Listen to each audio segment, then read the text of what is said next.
Gané 98 millones de euros, y menos de una hora después descubrí que mi mujer me estaba engañando con su jefe. Ese dinero fue lo único que separó a mi hija de una catástrofe. El boleto premiado iba en el bolsillo interior de mi chaleco, pegado al pecho. No se sentía como un trozo de papel, sino como un cuchillo afilado, preparado para clavarse justo donde más duele. 98 millones de euros. La cifra se me aparecía una y otra vez delante de los ojos. Comprobé los números ganadores 15 veces, en 4 páginas web distintas, antes de aceptar por fin que no era un error. Me temblaban tanto las manos, en realidad todo el cuerpo, que casi se me cae el móvil cuando fui a recoger a nuestra hija de 5 años, Isabel, de la sala de juegos. «Papá, ¿a dónde vamos?», me preguntó cuando la cogí en brazos. Apretaba con fuerza su osito de peluche mientras la sentaba en el coche. «Vamos a ir a la oficina de mamá», dije, intentando que no se me notaran los nervios. «Isabel, papá tiene una noticia muy, muy buena para ti». En ese momento no tenía ni la menor idea de que esa buena noticia acabaría siendo el escudo más poderoso que tendría que utilizar jamás. En cuestión de minutos, esa cantidad de dinero se convertiría en lo único que se interpondría entre mi hija y el peligro, entre yo mismo y la pérdida de todo. Aún no sabía que esos 98 millones iban a ser necesarios para proteger a Isabel, asegurar nuestro futuro y recuperar lo que, por derecho, era mío, de una mujer que yo creía que me amaba. Me llamo Antonio López. Tenía 29 años y hasta ese día estaba convencido de que llevaba las riendas de mi vida. Trabajaba como ingeniero de estructuras en un estudio de arquitectura de una gran ciudad española. Ganaba lo suficiente para vivir cómodamente en nuestro piso de 2 habitaciones. Mi mujer, María, ingresaba bastante más que yo.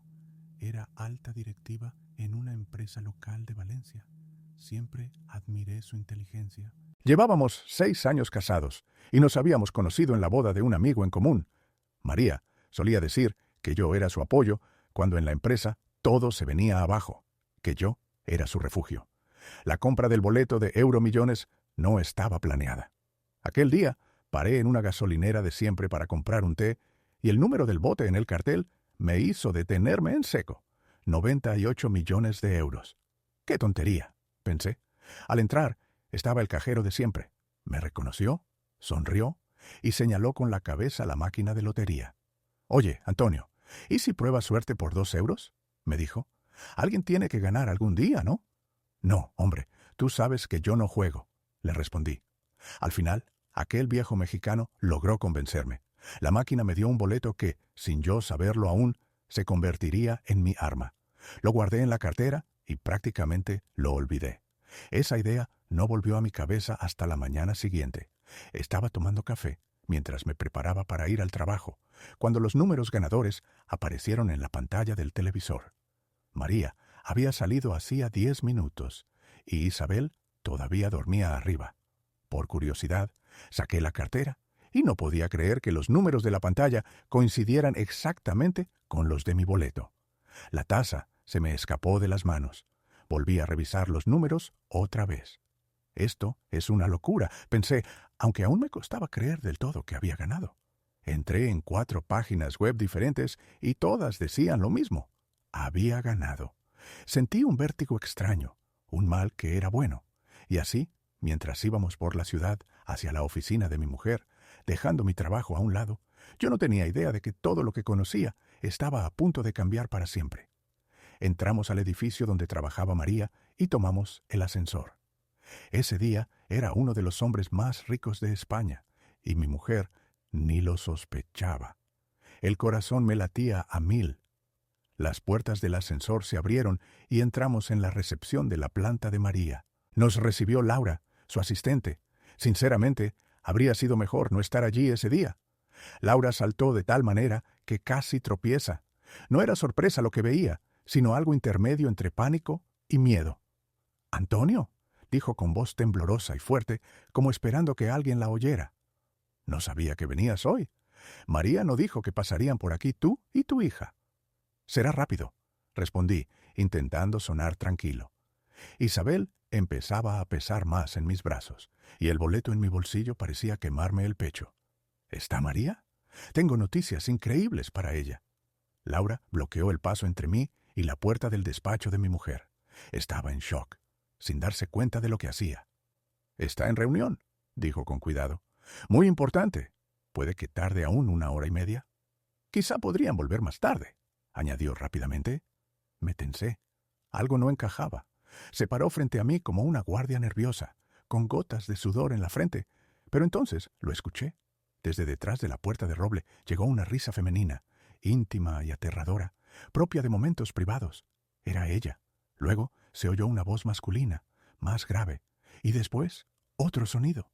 Engañarme a mí mismo era imposible. Sabía lo que era, el sonido de 2 adultos haciendo algo que solo debería suceder entre marido y mujer. El tiempo se detuvo.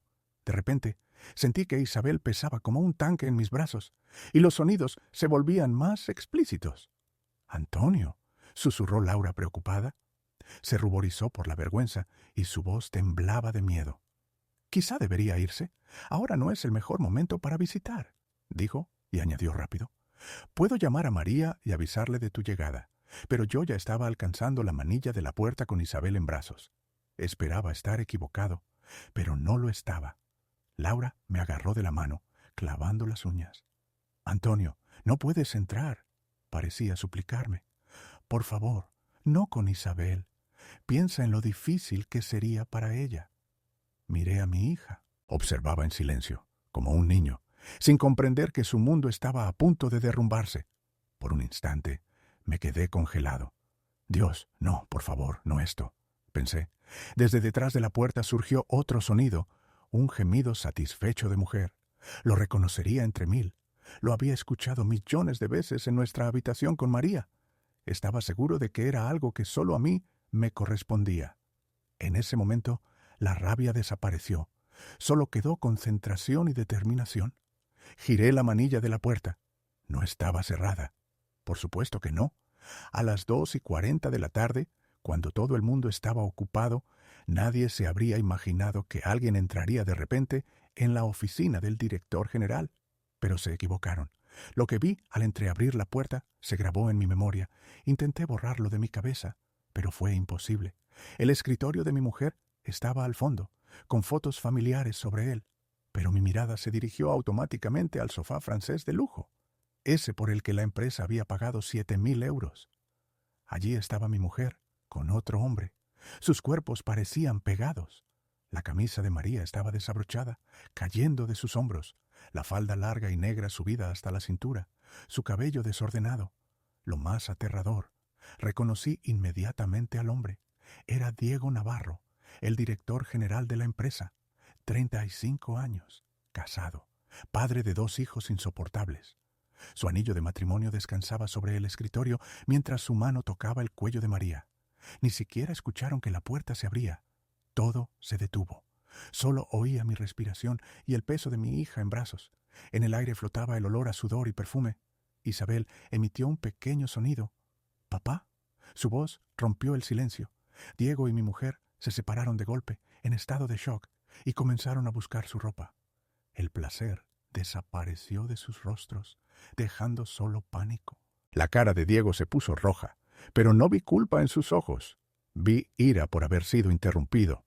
«¡Antonio!», gritó mi mujer asustada, intentando con manos temblorosas abotonarse la camisa y bajar la falda. Ni siquiera podía abotonar bien. «Dios mío, Antonio, esto no es». María claramente tenía miedo, pero sus ojos decían otra cosa. No había arrepentimiento. «¿No es qué?», pregunté. Me sorprendió mi propia voz. Sonaba dura, sin emociones. Observaba cómo mi matrimonio se desmoronaba. «¿No es lo que parece?», continué con calma. «Porque exactamente así es como parece, durmiendo con tu jefe». Mi tono sereno parecía desconcertarlos más que cualquier rabieta. Seguramente esperaban ira, pero se encontraron con otra cosa: observación y control. Ese desgraciado de Diego se puso la chaqueta de manera torpe. Su rostro seguía rojo, pero la expresión cambiaba. La vergüenza se desvanecía, dejando paso a un cálculo frío. No sabía qué hacer. Era de esos que habían construido una empresa de 30 millones de euros, siempre evaluando riesgos, y planeando 3 pasos adelante. Incluso en peligro, podía ver cómo funcionaba su mente, buscando palancas para influir sobre mí. «Antonio, escúchame. Hablemos tranquilos», dijo Diego. Sonaba como si estuviéramos negociando un contrato, no de pie entre los escombros de mi matrimonio, que él mismo había destruido. Situación compleja, con consecuencias adultas. «Tienes razón, compleja», respondí, sin alterar la voz. Noté que Diego se ajustaba la corbata mientras María seguía luchando con los botones. La situación no necesitaba explicaciones. Él controlaba todo. Ella estaba perdida. Me giré hacia Laura, que seguía detrás de mí, paralizada, y le pregunté, «¿Desde cuándo lo sabías?» Le costaba mirarme. Bajó la vista. «Antonio, lo siento mucho», dijo con humildad. «De verdad traté de detenerte». «¿Desde cuándo?», pregunté de nuevo, tranquilo. Laura susurró, 9 meses. Diego y María se encontraban en la oficina durante la comida y después del trabajo, cada miércoles y viernes. Debía habértelo contado, pero no era mi asunto y temías perder el trabajo, completé yo por ella. Laura asintió, triste. 9 meses en los que mi vida y la de mi hija se deslizaban hacia el abismo. 9 meses en los que María se quedaba más tiempo en la oficina con excusas que parecían siempre legítimas. Mi hija seguía escuchando nuestro diálogo, sentada en mis brazos. Sorprendentemente, su madre no parecía acordarse de ella, ni por un segundo. De repente, Isabel comenzó a llorar. Su llanto me devolvió a lo único que realmente importaba. «Me llevo a mi hija a casa», dije con firmeza. «Hablaremos de esto después», respondió mi mujer. «A ti todavía te huele a tu director sucio, y mi hija no tiene que pasar ni un minuto más aquí», concluí. El rostro de María no dejaba de enrojecerse, mezcla de vergüenza y rabia por haber sido descubierta tan fácilmente. «Antonio, por favor», gritó, completamente vestida, pero visiblemente alterada. «Déjame explicarte. No es lo que piensas, solo», intentó justificar. «Es exactamente lo que pienso», repetí despacio, enfatizando cada palabra. Miré sus ojos descarados y mentirosos, esos que alguna vez amé profundamente. «María, te vi con ese Diego», añadí con voz neutral. «Vi la ropa tirada, escuché los sonidos que te daban placer. Esa es la realidad». Lo dije una vez más, con calma. Diego dio un paso hacia mí, intentando recomponerse, como suelen hacer los hombres en situaciones difíciles delante de una mujer. Me dio risa. «Antonio, veo que estás decepcionado», dijo Diego con suavidad. «Es una reacción normal, pero amenazas y acusaciones no ayudan». «No amenazo a nadie, solo constato hechos evidentes», lo interrumpí mirándole a los ojos. «Tienes un romance con mi mujer. Ambos tienen hijos, ambos están casados, y esto va más allá de una traición personal. Ella trabaja para ti, y tú has violado explícitamente la política de la empresa y la legislación laboral. Su seguridad se desvaneció en segundos. La situación dejó de ser solo personal y se convirtió en un asunto legal. Y él lo comprendió. Comencé a repasar mentalmente los detalles. Hora, 16 horas. Lugar, oficina de Diego Navarro. Presentes, Diego Navarro, María López, Laura, asistente, Isabel y yo. El aspecto de todos lo decía todo. Ropa arrugada, señales claras de intimidad reciente. En sus rostros, impacto, miedo y culpa. Mi atención se centró en los detalles. La falda de María muy arrugada, la camisa desabrochada, la chaqueta de Diego al revés, un cojín en el suelo y otro desplazado, el marco con la foto familiar de Diego volcado, con el vidrio hacia abajo. Las pruebas eran evidentes. «Nos vamos, Isabel y yo», dije, dirigiéndome a la salida. «María, hablaremos, pero no ahora ni aquí». «Antonio, espera», me llamó. Su voz sonaba desesperada, pero detrás asomaba otra cosa. Cálculo, intento de minimizar pérdidas. «No», respondí con calma, sin dar un paso. «No voy a esperar más. Llevé 9 meses esperando a que decidieras si querías ser esposa y madre o amante de un hombre rico. Elegiste». Cuando me dirigía a la puerta, Laura tocó mi mano.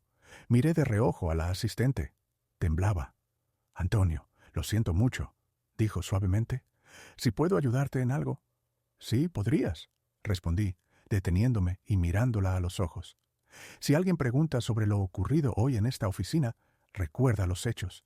Bajé la voz. «Yo Antonio, llegué alrededor de las 15:30. Estaba con Isabel y entré para sorprender a mi mujer y darle una noticia importante. La puerta no estaba cerrada. No irrumpí a la fuerza ni invadí su espacio.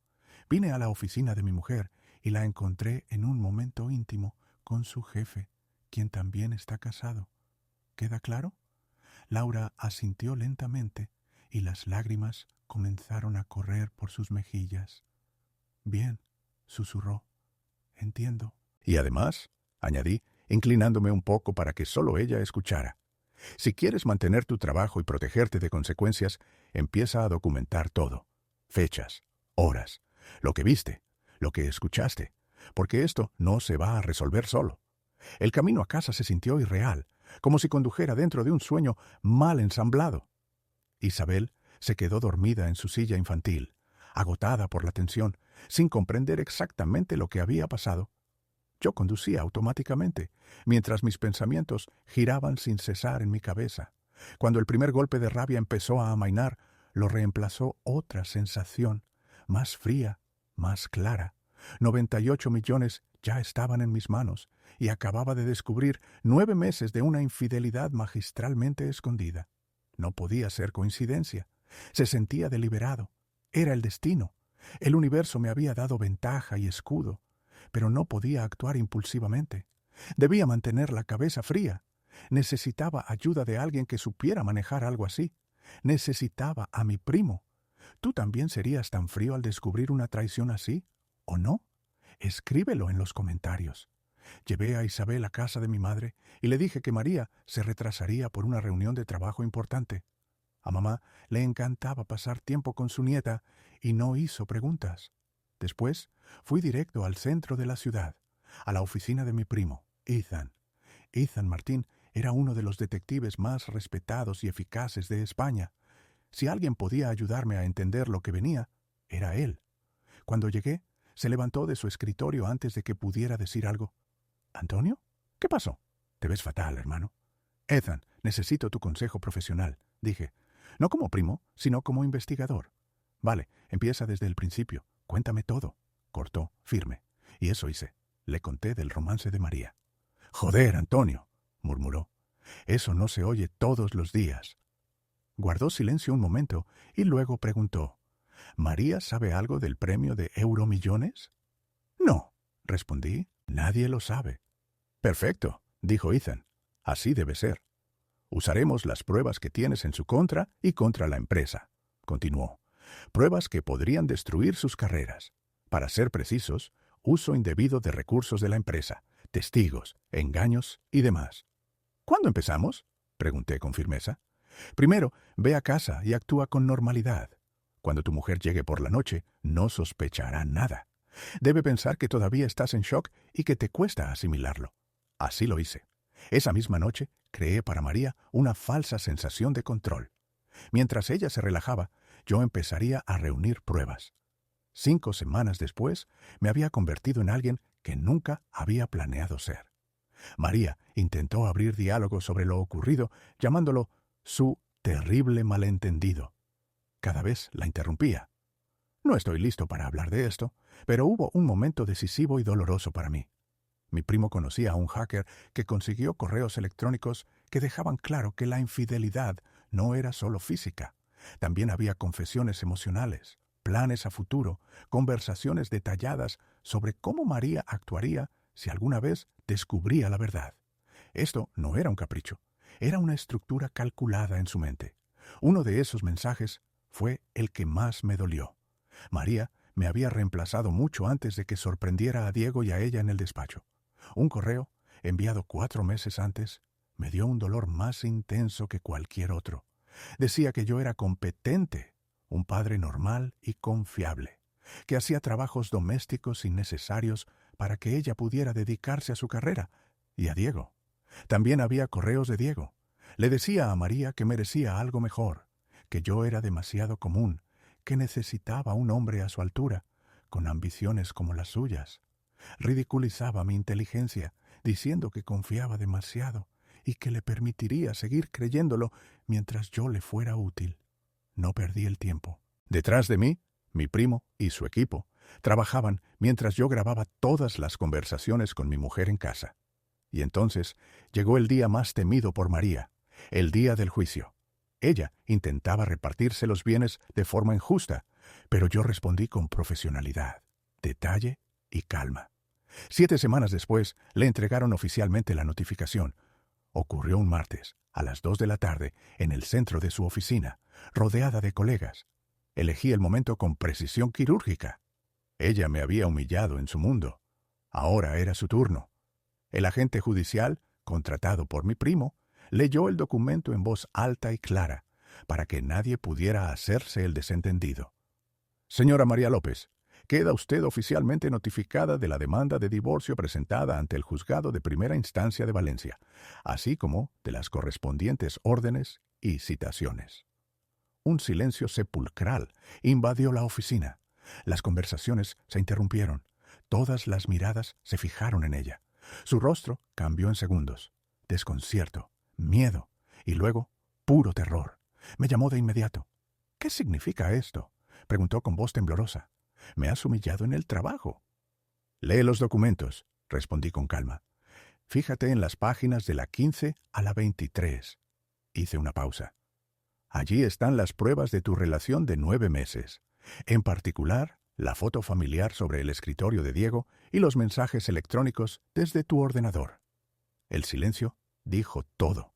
Cuando volvió a hablar, su voz era apenas un susurro. «¿Sabías?», dijo. «Siempre lo supiste.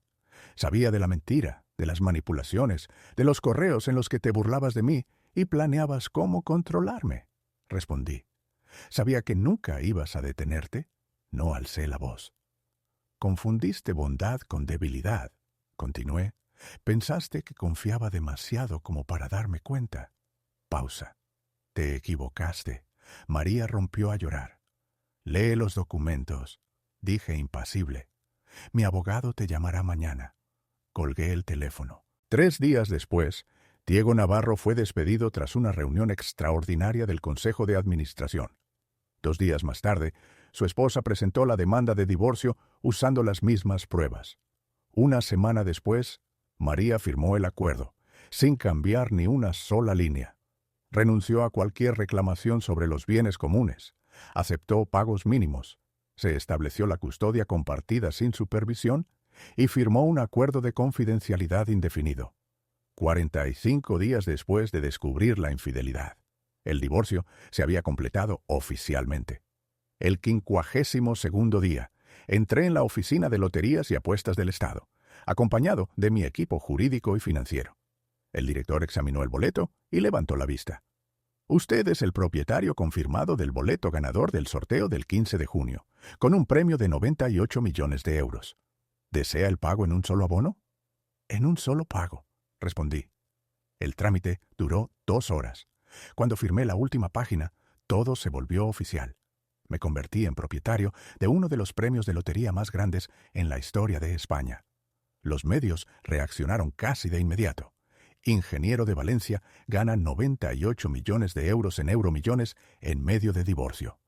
Su llamada llegó a la mañana siguiente, a las 9:07, justo después de que la noticia se hiciera pública. Dejé sonar el teléfono 6 veces antes de contestar. No dijo ni un saludo. «¿Cuándo ganaste la lotería?», exigió con voz temblorosa. «El mismo día que te sorprendí con Diego», respondí con calma. «El día en que nuestro matrimonio terminó». «¿No me lo dijiste?», gritó. «Ese dinero es conjunto. Tengo derecho a la mitad. 49 millones de euros». «No», respondí con la misma tranquilidad. «No tienes derecho». Se lo expliqué todo despacio. «Gané la lotería el día que descubrí tu infidelidad». Presenté la demanda de divorcio en 30 días, y el divorcio se completó antes de que recibiera el premio. Cualquier intento de impugnarlo habría desencadenado un proceso judicial público, y sabes perfectamente qué habría salido a la luz. Hice una pausa. Además, firmaste un acuerdo en el que renunciabas a impugnar el divorcio y la división de bienes. Silencio. Así que todo esto estaba planeado, dijo finalmente. Sabías del dinero. Manipulaste todo el divorcio. Protegí mi patrimonio y a mi hija, corregí. Tú intentaste controlar la historia, solo que no esperabas que yo entendiera las reglas del juego y que jugara mejor. «Puedo demandarte», escupió, y su voz sonaba desesperada. «Puedes intentarlo», respondí. «Pero recuerda esto.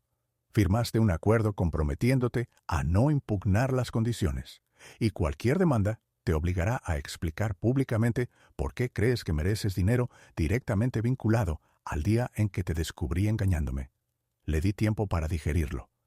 Esto significa 9 meses de infidelidad, violaciones corporativas, uso indebido de fondos, tu carrera bajo el escrutinio del juez. Añadí en voz baja. ¿De verdad quieres esto? No respondió. Espero que recuerdes, dijo débilmente, que todo esto lo lograste con mentiras y manipulación. Nunca se trató de dinero, le respondí. El dinero solo me dio las herramientas. Se trataba de responsabilidad. Tú misma destruiste tu vida. Yo no te salvé de las consecuencias. Colgué el teléfono y bloqueé su número. Te invito a apoyar este joven canal con tu suscripción. Muchas gracias. Y de paso, dale like al video.